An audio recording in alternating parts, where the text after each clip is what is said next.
What's up, everybody? My name is Sai Jones, and welcome to the Sai Sessions podcast. So today, I am catching up with one of my favorites. If you don't know them, you're gonna get acquainted with them today. We're gonna be talking about his career, what he's up to, what he's been doing ever since lockdown, y'all, ever since COVID, what he's been up to ever since the last time that we had a conversation. I mean, I think that was like 2017. But today, we're gonna catch up with him. You're gonna get to know him, get inspired by what he does. DJ, music producer, and also an overall musician. Plays 5 instruments, you guys. 5 instruments. That is no joke. So, like I keep saying, catching up with ZiPheko. Let's go on ahead and do this.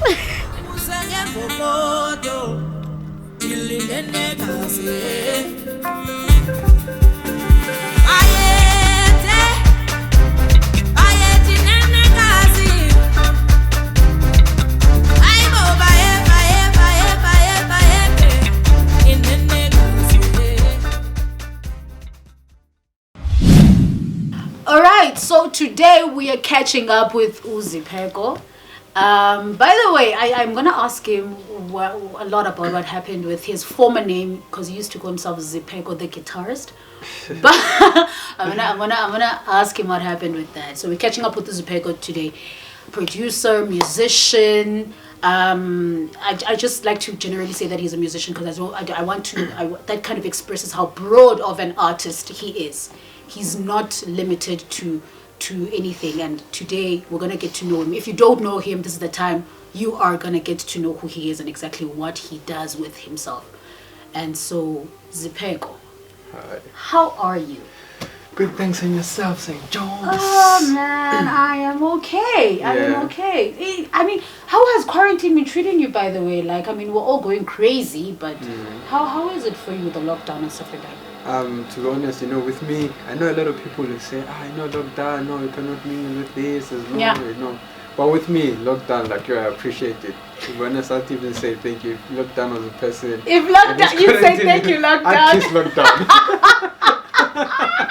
Oh, that's funny. And I'll mention the reasons behind that. Yeah. But I'd kiss. For me, to be honest, I don't wanna lie. The sad part is I cannot meet a lot of people and bring a lot of people in studio at the same time. Yeah. That's the sad part. Yeah. Besides that, lockdown has been treating me very, very, very well. That's good because I know that, I mean, we all have different ways that it's been treating us, I guess. Yeah. And so, for me, it's been like a mental reflective type of situation. Whereby I consider who I am, what I am, what exactly my objectives are in who I am in the industry.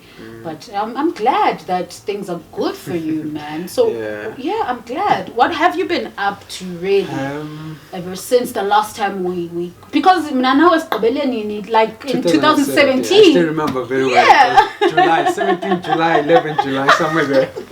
He remembers the date. I still remember perfectly. Yes, it was the launch, was it the video launch? Yesterday it was the 17th. So it's exactly 2 years and 1 day. No ways. Look at the universe connecting. 2 years and 1 day, exactly. Oh my goodness. Yeah. So since that was the last time we've seen each other. That was the last time we've seen each other. It was your video launch that I was hosting that time. Yeah. So what have you been up to ever since then? It's been a long time. Yeah, I guess we've got a lot of catching up to do. The nice part about that is my video got to be playlisted on Trace Africa. Yeah, I've seen it. I was very, very happy about it because they loved the content and how I presented it. From there, from Pheko the guitarist to ZiPheko, I almost forgot. Thank you for reminding me. Yeah, so in 2018, I had to come to a conclusion with my team that we need to change my stage name. I see. To my real name. So ZiPheko is my real name. Makes sense. So reason we removed the guitarist is I was not, appealing to the crowd as a person that I was supposed to. That makes sense. It's like saying DJ Sai Jones when I'm not just a DJ and with you. Exactly. So to me, it was just giving that phrase of he's only a guitarist. Little did they know people that I'm actually the engine behind many hits even in the engine. That's the honest truth. I've played in many many songs, guitars. I've produced many songs, co-produced many songs. And they did well. One of the songs that also, not made me, but at least to, you know, my head I to get be it. that's Count Your Blessings by Rabs Vhafuwi, you know, exclusive mix. So I really appreciate that, you know, for also discovering me, because he saw me on YouTube. Was like, ZiPheko, I want you to do this remix song of mine, and then we did it, and then the song was really good. So from that, I had to transition from the guitarist to just ZiPheko, because now I can be able to even play my music before anyone else can play it. Because most of the time I had to send the music to the DJs first before I can even present the music myself. And you find that when it's supposed to be gig time, you know, gigs for me would be limited, reason being there was too much admin in terms of me performing. I know people love live performances and stuff, but then when it comes to my live performances, there was that limit. I get it. So out of 10 gigs, maybe I'd get, as a guitarist, I'd get 2 or 1 gig. I get it. Because of too much admin that's happening inside the crowd. So it was not really working as part of the guitarist. I mean, like I said, man, I do get it, and you'd have to, like you said, play your own music now. And I know, I think in my head, it's still registering that now you are performing your own music as a DJ. So it's still registering in my head, and that's a good step. Like like it's a it's a good step. And now when it comes to your sets, I know, like we had a conversation before we went on air, and we talked about how many instruments you actually play. And I was just like, this guy plays as many instruments as he knows languages. By the looks of it. But share with us exactly how you got into all of that, being so diverse in the instruments and music. You know, there's this thing, there's talent, right? Yes. And then there's passion, right? Yes. And then there's something that we were born to do. So these 3 things for me made ZiPheko. So there's talent which I didn't know was there. I was a professional cyclist doing well for myself, number 3 in Gauteng, bronze medalist. A professional? Cyclist. Cyclist, yes, as in? cyclist as a cyclist. Okay. I was a bronze medalist. I almost became a professional champ. Okay. Yeah, so I was the 3rd, and then when I was a junior, out of 100 people, I think, on the professional champion road, I was number 5 or 6. Yeah. So, and then as a professional, number 3 on the track. And then qualified me to go to SA champs, which they also select for Olympic, right? You know, the funny part on the sprint lap, you know, I missed the line maybe about 1 second, split second, and then I didn't qualify. But the nice part is my teammate qualified. Fast forward, my teammate, his brother was a guitarist. Okay. Yeah, Matimba Maludeke was a guitarist. One day I went to see my friend, saw a guitar there. As soon as I saw a guitar there, I asked, asked him whose guitar is it. So it was my brother's guitar. I picked the guitar up, was very, very interested. You know, when you see something, I'm like, man, this thing connect. You know, it's like when you see your soulmate, your woman, like speaking to me. So that thing spoke to me, and then immediately I asked his brother to teach me. I was like, no, you can come tomorrow. I went there tomorrow. Ever since I didn't look back, and I was quicker in terms of learning. You know, the funny part is I learned to play guitar in a month. 2nd month, 3rd month, the 4th month, I was way forward than him. I was now teaching him things. I was like, you know what? And then after a year, I was like, I don't even play guitar. I was like, don't play guitar. I was like, your purpose was for you to teach me how to play guitar. Actually, it was not for you to learn a guitar. And then from there, I taught myself how to play keys. A year later, I bought myself a keyboard. I played that keyboard. There was this one brother I met in studio. He showed me a scale, a classical scale, because he saw that I was a classical player. I love classic music. So he saw, who taught you classic? I was like, no one taught me. I play by the ear. Really? Do you know notes? I was like, no, I don't know notes. I'm just fascinated. I just want to do. And then he showed me the scale. Ever since, I never looked back. I forgot his name. I'd like to credit him as well. And then I taught myself how to play a piano ever since. No one taught me how to play a piano, guys. Like, no one. You taught yourself how to do no one. And then I learned how to play bass. Actually, no one taught me a bass as well. So I love the bass. It made sense to me since I played guitar. I was like, okay, if I do this and this and this, it will make sense for me to play a bass here and here. And then pick the bass up. It happened. It's natural. No one taught me drums as well, and then as I progressed in life, I met people like Kunle Ayo, whereby there were drums. There was a guy called Tafi Taffy is the person who taught me how to produce. Who taught me how to produce music. Sorry, can I go back to the guitar? I need to tell the guitar story. Yes. The story. So while I was playing a guitar year after, there was this other Tatomkhulu, not far from where I live, and I went there to him, and he told me that no, I can help you to play a little bit further. And then exactly he told me about Nobela. And then his son is Eben Nobela, Eben van Helen, Eben Nobela, Eben van Helen, that's what he called himself as. He played on many of the jazz songs that you know, gospel songs that you know. Bo Liva is a guitarist, Boli behind Bolira, what do you call this? Munewa as well, like many. So he also gave me skills, so credit to them, you know. And then I met a guy called Taffy. Taffy saw me when I went to buy a keyboard at the shop that he was working at, and saw me playing keys. He was like, look, I have a studio, I'd like you to come. I was like, you know, I was not sure, but there was this thing that says, go, man. I went there, immediately I connected with Taffy, known as Taffy the Don. Taffy taught me how to produce, and then he introduced me to his friend, Joko. Joko is a rapper. He taught me how to produce, how to set that software and thing. Funny part, I was also fast and quick with that. In 3 months, I already produced the song. I was already producing artists. It was nice for me to do that, you know. And then the passion grew. So every time when I touched something that was musical, it became beautiful and became different. And that's where I met Rabs Vhafuwi. I played the guitar, posted it on YouTube. He called me. So now I was sitting with myself, talking to myself at the high man. Maybe there is something here. And you know what's the funny part? The last time when I left cycling,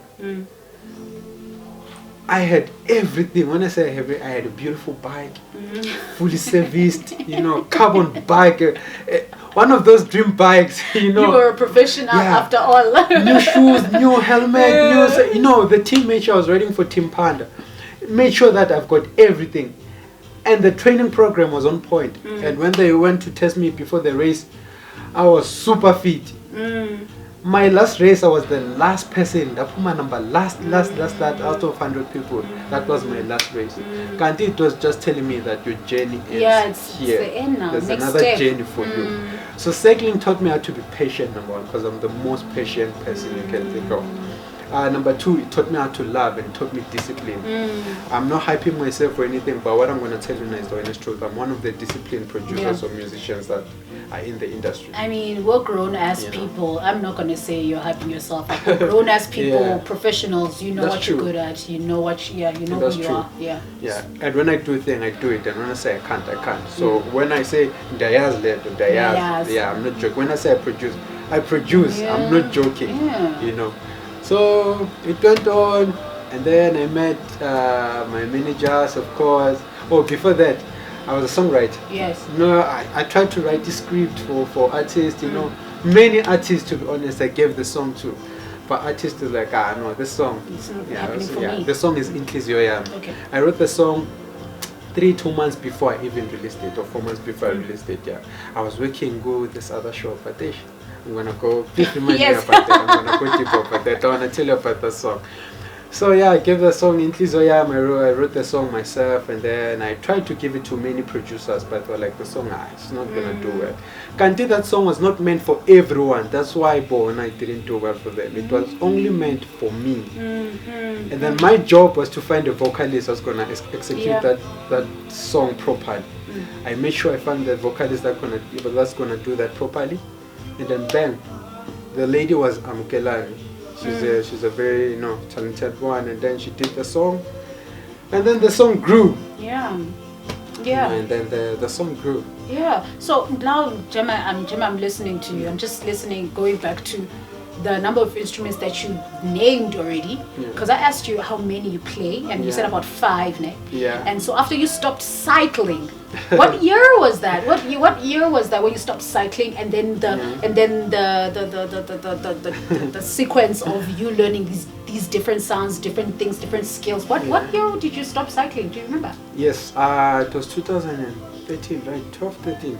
12, 13. And so and then your musical career started in 2013. 2018. So it's about 7 years. 7 years. You've done a lot in 7 years. 7 years. Yeah, you've done tons in 7 years, which no one else can so say. So in 3 years, I was learning instruments, and then this 4 years, I learned how to produce. You've 4 or done 5 years producing. Tons. That's inspiring, actually, now that I think about it. It's very inspiring. Hey, guys. Wow. Okay. Wow. Okay, so now what I want to, since we've caught up on exactly what you've been up to since then and who you were and what you've been doing. So now I want us to talk about your music itself. I mean, when you put together your music, what is the genesis of it, if I'm making sense, in the sense that what inspires you? What do you draw from? I don't want to say who inspires you, because sometimes it can be culture or religion. What inspires you? What do you draw from? You know, I'm a high believer of ancestors. You know, that inspires me a lot. And the stories as where I come from and what I've seen. There's a lot of things that I've seen, so I put that in a musical form. So you know, Sir John said, when I make music, as I've mentioned, there has to be first a connection with what I'm gonna write and what I've seen, because I cannot produce something that I've not heard. So when I say heard, you know, the stories and what I do not feel, I have to feel something, I have to see something. So most of my music are very, very, very sad song, but it's a sad song that's telling the truth. Yeah. Because a lot of music these days, they don't tell the truth. It's just music, you know, they'll go verse, chorus. Yeah, definitely. And then they take the first verse again and then put it in the second, copy it. So there's a bit of laziness as well. And that's true. No, that's people true. just want to dance. But as well, people need to be reminded about the stories. You know? And again, as I like to say that, you know, I believe my music, you know, it's a universal language that speaks to every living being in this world. Through it, it also brings me closer to my creator who gave me this talent, because without my creator, none of this would be possible. Okay. You know, as much as I'd like to believe that I'm the talented one, I believe that there's a higher force that's enforcing this music inside of me. True. So that people in the physical world can be able to receive the music. That's why every time when I play my music, a lot of people dance. Even if a lot of people dance, sometimes the music is not a dance song. But then you find them, they dance. Sometimes it's a dance song, but our dance, you know, it's because I pray to my creator that my creator may open their spiritual ear, so that when they listen to the music may touch the heart. Okay. So usually when I make music, it's 124, it's house.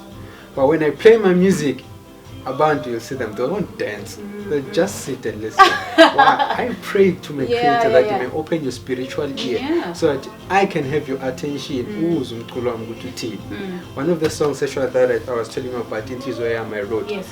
It got me about almost 500,000 downloads. The sad part is I didn't put it on iTunes. And I didn't put it anywhere. Money net. Yeah, so it was, we're gonna come to that part.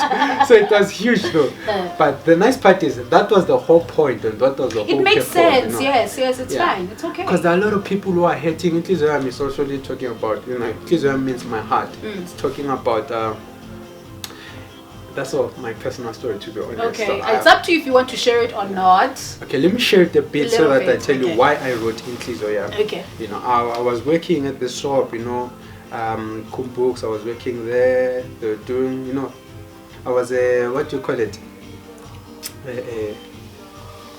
What do you call it? Assistant, but not assistant, those ones, Sabatalayo. Oh my goodness, I wouldn't know. Okay, I'll remember. It's like a standby. Hey. Not an intern? Not an intern. What do you call it, man? Okay, we're gonna think for it. Yeah. So I was working there, you know, and I was not happy. I was not happy, but then, you know, I needed finance, of course, to get this. But my heart is not there, you know. And in Kizami every day when I wake up, I'm like, look, this is not for you. You're not meant to be here. Yeah. And then I went on. As I went on, there are people that I've lost my grandfather, and that situation me was pressing me. Why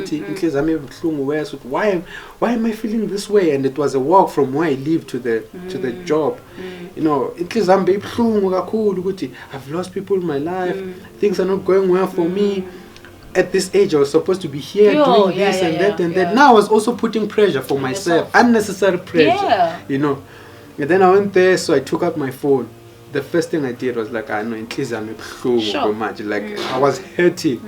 And then I wrote Intizoya. That was, and I was like, the song I'm gonna write is over Intizoya. Now, okay, I'm gonna tell this one. I was crying actually when I read this song. Okay, it's okay to cry. Firstly, That's why a lot of people, it's okay to cry. Men, you must normalize crying. I was dead crying. Men must every normalize time. crying. So I wrote the song for a week. Like the whole week, editing. But every time when I started writing that song, I'd cry. Yo, okay. So it was telling God, I was thinking to myself, as I have my mother. My mother's alive. Yes, yes, my mother's a very supportive mother. My brother, very supportive. My family, And I was like, what more about those who've lost their mother, lost their fathers, worse situations than me? What am I saying about them? I was like, okay, let me do this. Let me write a chorus that will suit everyone. Let me write a chorus that will suit those who believe in God and those who don't believe in God, those who believe in the forces that they believe that is their force. I was like, inhliziyo yami iyopholiswa nguye umnikazi walomhlaba. Inyembezi zosudwa nguye umnikazi walomhlaba. Meaning my tears will be wiped by the the owner of this world, which I believe is God. My heart will only be healed by God. And I was like, this message will heal a lot of people. And bang, the song grew without me even pushing it. That's why I discovered that I'm a serious songwriter. Yeah, it's a beautiful story actually. And that's how Inhliziyo Yami happened. And then the verses, the chorus. I don't know that song. I'm gonna go find it. To tell you the truth, Sabta, right? Yes. When I wrote some of the scenes that includes Inhliziyo Yami, I was with Sabta, Benguye Studio, Sabta. I was in the car, and when my mother called me, so the second verse is ndafumana icingo kumama kumntako kwethu yakhula ndashabala inhliziyo ndaxolela umama ukuba mnandi semagagula. So actually when I was saying that umama mufone ukuthi hey, this person is sick. Actually, I'll go deeper another day. I'm not ready to. Okay, it's fine. That is sick. I was like, oh, wow. So when I say Bendisema Kakula, I was not at Makakula. I was actually with Sabta. That's when my mother was calling me. I was with Sabta. So I couldn't go there to help. So in case I'm a Shabalala. And then the figure Kaya, Mama, what happened? I'll go find it. Yeah. Because I'm not sure if I know it. I'll go find it. I cried. Like I seriously cried. Like I cried a lot. Like I'm becoming emotional, but I seriously cried there, and that's how Inhliziyo Yami came about. And then I mean, I can get that you're a feely person when it comes to your music, and I think that's one thing that I also kind of say I receive from your music. I mean, when I listen to your music, it's not like normal music that you can forget about, if that makes sense. It's always very intuitive and very interactive for me. If I can put it like that. And I've always wondered, Uguti, is that what you want your listeners to get from your music, or is there something else you want them to receive from your music when they listen to your music? Actually, what do you want your audience to receive from your music when they listen to it, ideally? I'm glad asked this question. And the nice part is, when you listen to me, you even say it, I listen to you listen to my music, this is what you get. Yes. So when I make music with purpose, of course. When I say I make music with purpose, I mean that there has to be a purpose. What kind of a message am I sending, and what is it that I want to say in that music? So that's what insight, or that's what it takes for me to be able to write the music. And see, Jones, one day I'm gonna die. It's the honest, it's the truth, it's a fact. And when I die in this world, the choices that I make are gonna determine if the next generation is gonna know about me. True story. So what I'm writing now, it's not only for me. I'm seeing generations to come. Okay, so I want to live forever. What do I mean I want to live forever? I want to live forever. I want to live just like Mozart. Mozart is still living today because he's still speaking about it. I want to live in the 5th, 6th, 7th, 8th generation to come, that there was once a guy named ZiPheko. ZiPheko did this and this and this. This is how he wrote. This is how he executed music. So when I write music, I'm not only thinking about now. Hence, I'm not pushed or rushed to make music. I'm also thinking about the future, So when I make music, unfortunately, I'm not only making for this generation. I'm making for the second generation, 100, 200, 300. We live in a time of internet now. Whatever I do now will never be erased. Will never, because we have internet now. Which means the mark that I want to leave now it's a serious mark that will make me to live for generations and generations. So when I make music, that's what I because also I feel like your music is not limited. I feel like it doesn't have an age limit. That's how I feel. Because I feel like I can make my mom listen to your music, and my mom might enjoy it. And so now it goes back to from her, and it goes back to me going back to, I think I want you to tell me more of in terms of what you want your audience to feel or to receive, what exactly you want them to receive. Yeah, because I'm thinking, did you always used to do house? I don't think so. No. Exactly. So house is a branch that you just took to kind of commercialize yourself in a sense, but not commercialize in the way that people think commercialize, but to kind of broaden the horizon of who you are as a music maker. So now, as I listen to it, and I really want to know someone else, because I said personally, I feel like there's a lot of emotion attached to your music. So what do you, ideally when you make a song, how do you want the person listening to feel? What do you want them to receive from your music?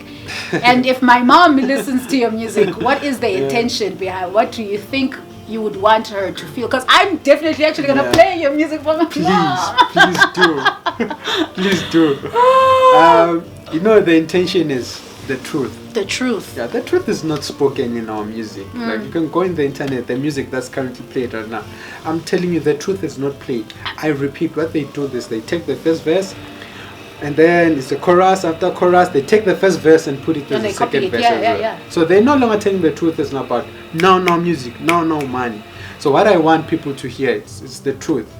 As us, I'm gonna speak mostly for yourself. Not for myself, but for the community that I come from. I grew up in a community whereby there's a lot of secrets. And secrets destroys.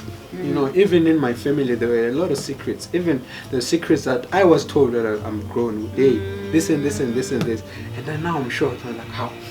So secrets destroyed. Not every secret, but I don't believe any secrets are built. Yes, I do not believe that personally. Yeah. So secrets, and I was like, man, I need to tell the truth.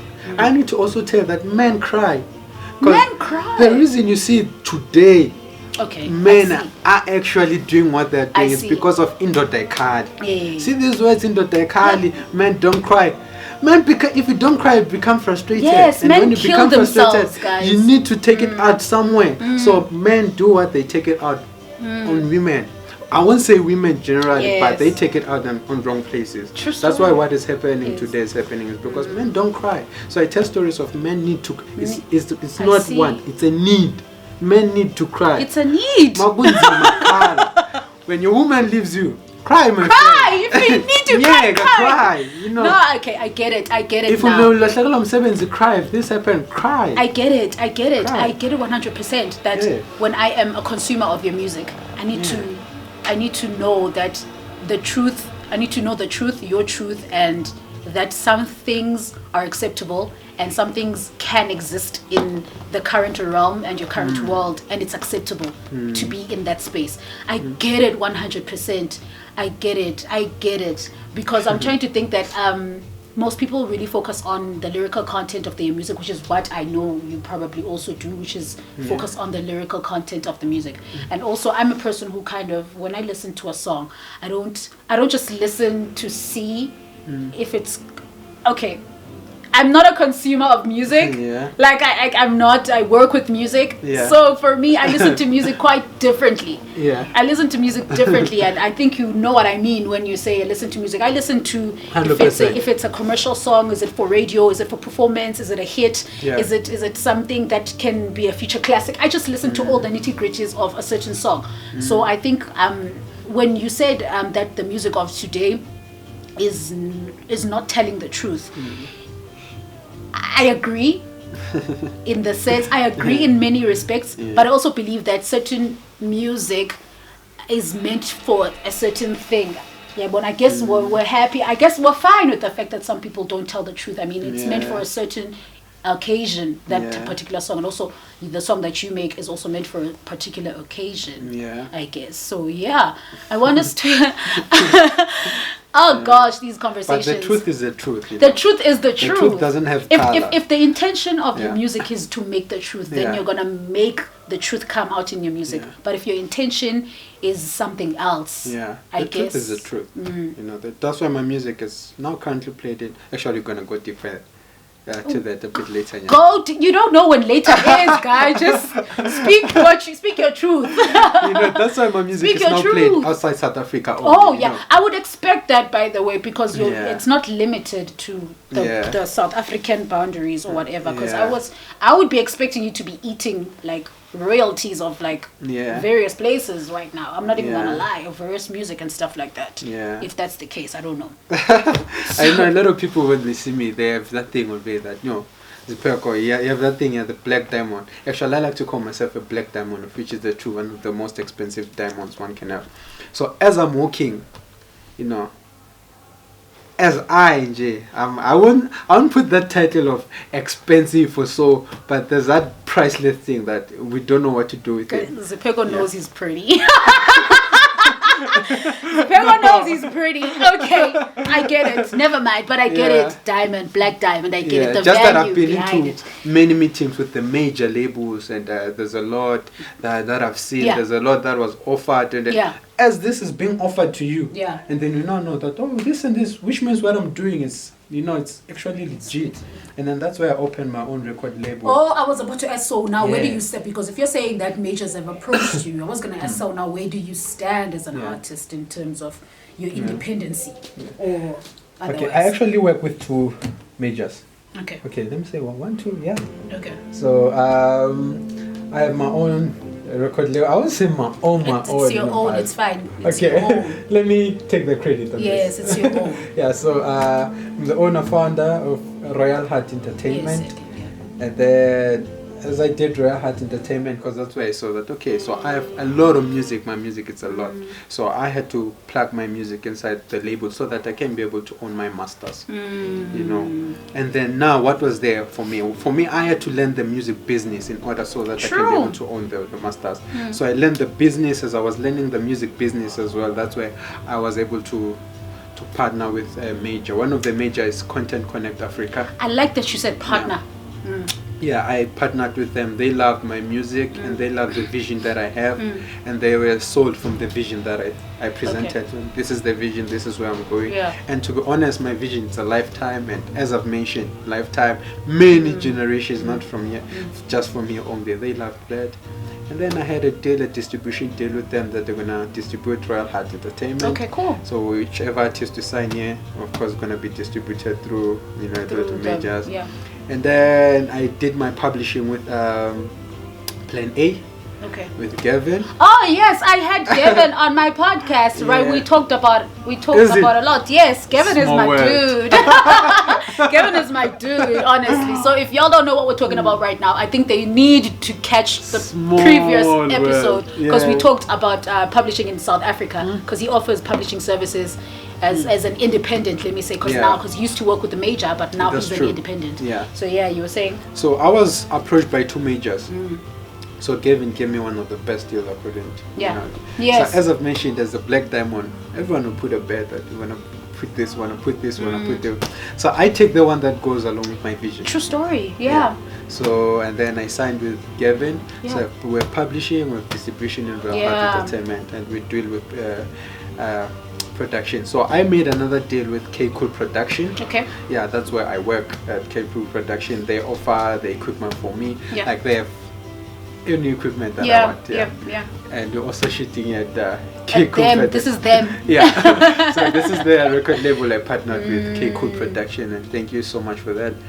And so I'm glad I was able to learn the business side of it, so that I believe every musical artist must know at least the basics of at least the basics. That's a nice one. At least the basics that's of a nice music one. business. That's what I believe 100%, because a lot will happen to you. It's why a lot of musicians are struggling. It's because they didn't know at least the basics of the business side of music. So it's very important. No, that's the honest truth. So a lot of artists need to learn that. Yeah. But as learning that, don't be rude, because a lot of artists believe that learning the music business you have to be rude, and arrogant. No, I own my things. No one can take this away from me. No, you have to learn. You have to learn. In order for you to learn, when they tell you to do something, do it. What you should ask yourself is, why am I doing this? And then you'll be able to continue forward. Because if you don't ask yourself questions of why am I doing this, then you won't be able to learn. Because when they say do this, you'll know that, okay, I'm doing this because I want to learn. Why they say do this, so that when I send someone, I'll be able to know. Ready. Before Content Connect Africa distributed for me, I used to distribute for myself. Yeah. So I know what's inside distribution. Yes. I know how much How it needed to do this. What do I need to do this? The percentages. What do I need in order for my music to go abroad? Publishing. I used to publish myself. I did it myself. I didn't sleep. I used to work 12 hours, 23 hours, 24 hours. I used to go days without sleeping, learning the music production, learning the business side of it, until to be what it is today, until there's order. Yeah. And today I made it happen. So a lot of artists need to learn. And one thing I need to say is, Jones, a lot of artists believe that you have to be famous in order for you to be able to know the business, in order for you to be taken serious, in order for you to be able to make a living. That's false. That's not true. Which one is the all of them? That's not true. That's not true. That's not true. It's false. I wouldn't be here if it was true. Yes. It's seriously false. You just need to know your story. You need to know where to tap, where not to tap. Yeah. So a lot of people have this mindset of, immediately, I want to make 1 billion. Like, guys, there's no way you're gonna wake up and make 1 billion unless you inherited that money. There's no way. Don't wake up in the morning, even if you're a person who believes about profit or those juju sangoma. They'll even tell you there's no way. If they tell you that it's a scam, let me tell you this: there's a doctor, right? A doctor, like a professional doctor. They go to school for 4 years, right? And then they'll do practical for like 2 years or 4 years or so, and then they'll be under someone for like foot. Yeah. I know my sister's a doctor, so I do understand. 8 to 10 years. Yes, it's your life. In order for them to be called a doctor. Now, what makes you think as a musician or as a producer you're gonna come here in 2 years and be able to be given this title of a producer? Oh, now I've made it, guys. There's no way. There's no way.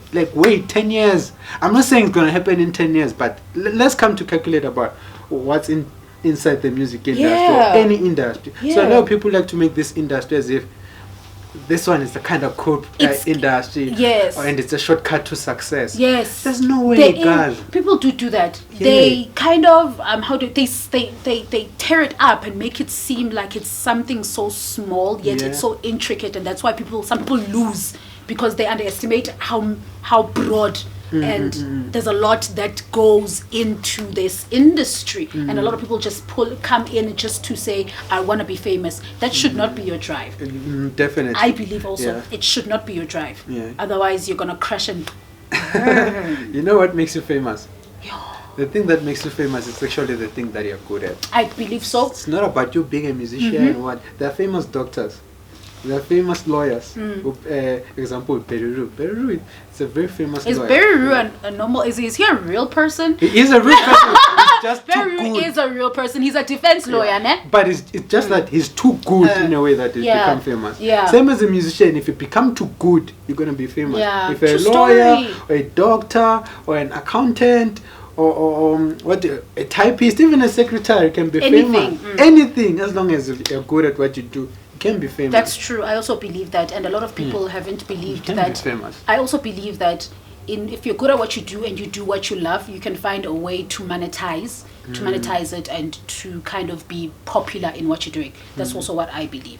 So I think that's what I believe also. So now I think we've actually said so much within this span of this conversation that we have, and I think we need to wrap up. And I don't know if there's anything else that you would want to share with us before I literally make you share something new for us, Yeah. because y'all know I like the exclusives. Y'all know I like new things. So ZiPheko is definitely gonna show us a little bit of what he has for us. But before that, I just want to know, is there anything else that you would want to say, anything that I might have missed, even though I feel like we covered everything. But if there's anything you want to say to anybody, please go ahead. Okay, I'd like to mention, actually, I've signed new deals. I'd like to talk more about those deals. Okay. So my music finally made a breakthrough outside Africa. Yeah. So in Europe. So it's time. So we can put a effect there. Hey. So I now partnered with another label in the UK called Kabu Music. Okay, that's great. In partnering with Kabu Music, I was also discovered by Hyena, one of the international DJs. Immediately, Hyena was blown away by my music, and we collaborated on my song, the current one, Obileke, which I did with Kunle Ayo. Okay, I want to do a remix of this. Kabu Music made that possible for me. I love it when that happens, when people just decide that they want to do a remix of what you've done. Love it. And another thing, so that you can make sure that, my name is being stamped that side. And so and my music is now that side in the UK, Africa, my home as well, got discovered. The nice part is, guys, I want to say that, which camera should I look at? This one. Guys, I'm finally playlisted in the UK BBC. Oh, that's awesome. 6. Yeah, one of the biggest radio stations. Yes, it's in one the of the UK. biggest. I was so happy, and I'm grateful, because for me that's one of the achievements, which means whatever I'm saying, it's not manifesting into reality. Oh, good, yeah. That I'm going to live 8 generation, 10, 15 lifetime generation.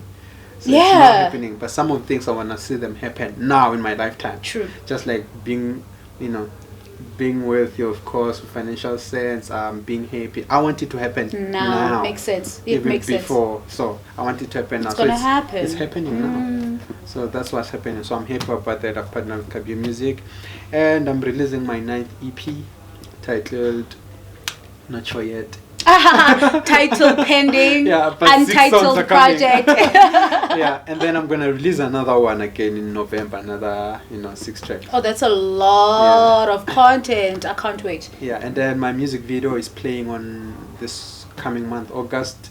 One of my music video I did with Lokshin Deep. It's titled Tuduzobuya. And then I'm shooting other 2 music videos this month. So I'm gonna be more on TV. On radio, of course. So I'm happy about that. One thing I was asked, especially by my team, was like, ZiPheko, are you ready for this? I was like, no, I've been forever ready. Because for me, it's not about being on TV, being on radio. For me, it's about what I'm going to deliver. Will people be able to hear it? Because I'm that anxious that are people going to hear the message? I think creatives are very anxious when it's time for them. But besides that, anything else is going to be there. I'm like, guys. That's sounds awesome. Less of my concern. It sounds awesome. It sounds awesome. So now I think we need to move, because what you're gonna play for us is in the other side of the studio. So let's do that. But before actually, I just want to say thank you actually for having this conversation with us and sharing your personal stuff with us. It's such amazing to hear, and I'm pretty sure that tons of people who watch this, whoever watches this, is going to be inspired by you. So I want to say thank you, actually. No, thank you so much for having me, Mr. Johnson. I like to voice out, and it's actually, I'm not a person who opens up very easily about such deep stuff, but I believe this was the time I opened some of the things up, even though I didn't open most of them. I know. But as time goes on, I'm going to be able to open more. And I'm a genuine person, I'm an original person, and I'm straightforward. And I believe in feelings, emotions, energies. I believe of ancestors as well. So I also believe that for you to be here, or your team to be here, your ancestors and my ancestors had an agreement that they want us to make sure that we meet this guy, and then they agreed. It was a divine intervention from the Lord. Because I know this is gonna go somewhere to someone, that will open something for me. That's why this. Even for someone else who's watching, I'm pretty sure that it's gonna open up something for them. So Thank you. Let's move. Okay, so knowing me very, very well, we know that I always love to to put people on the spot, especially when it comes to things they are working on, the music that they've got that they're gonna offer to us very soon. Ngiyazithanda izinto. So I need ZiPheko right now. I need ZiPheko to kind of give us a little bit of what he's working on.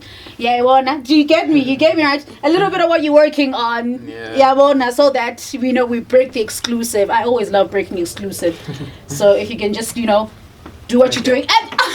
And by the way, this is so exclusive. It's still on the mixing and master. Are you mixing or mastering or arranging it? Not exactly. Mixing and mastering, not yet released, exclusive. No one heard it besides you. Yeah. And of course the people who were involved with this.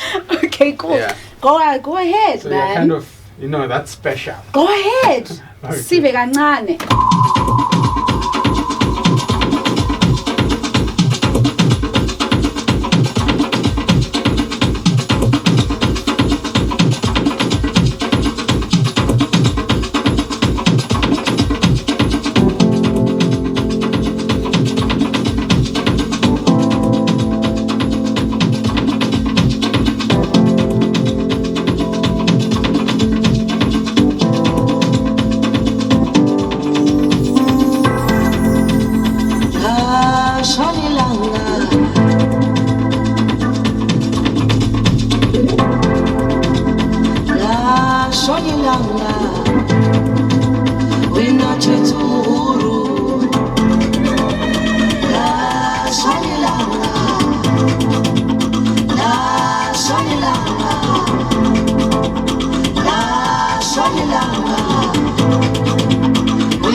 Because you're already now busy, so you're getting caught up. You're like, yeah, no, I need to do something here and there. Now I'm already sitting down. I need to add something here and there. Now I'm already sitting down, so you're getting caught up. I love it. I mean, I love it, and I'm pretty sure that everyone else is gonna love it as well. I believe so too. Yeah, I believe so too. And I'm not one to lie about my opinion, like I keep saying. Yeah. Like I never lie about my opinion, so I'm pretty sure that. I feel so good about it, and thank you for actually sharing it with us, man. But I always wonder, since you play so many instruments, how many of them do you incorporate live? Like when it comes to you putting together your production, how live do you go? How many instruments do you do live when it comes to recording? I'm 100% sure you had the guitar there. Yes, definitely. So I'm the one who played the guitars, and then the keys, the organs, I have also just demonstrated now to you. Yeah. On this one, there was a guy called Steven Jauke, who did the percussion. And then I don't know if maybe I can say songwriting as part of instruments, so I'll give myself a credit. For the songwriting. Yeah, so I write 95% of my songs. I can believe that 100%. Yeah, so I wrote the song, but I wrote the song with Steven Jauke. Also deserve to get a credit as definitely. Well. The drums are Steven. And on this one I played actually 3 instruments, you can say. 2 How much is 2 instruments? That's actually a lot of instruments to be played live. Because I know some producers don't actually do their live instruments. No, that's true. Yeah, exactly. So it's one of the things I'm grateful for about this talent of mine. Yeah.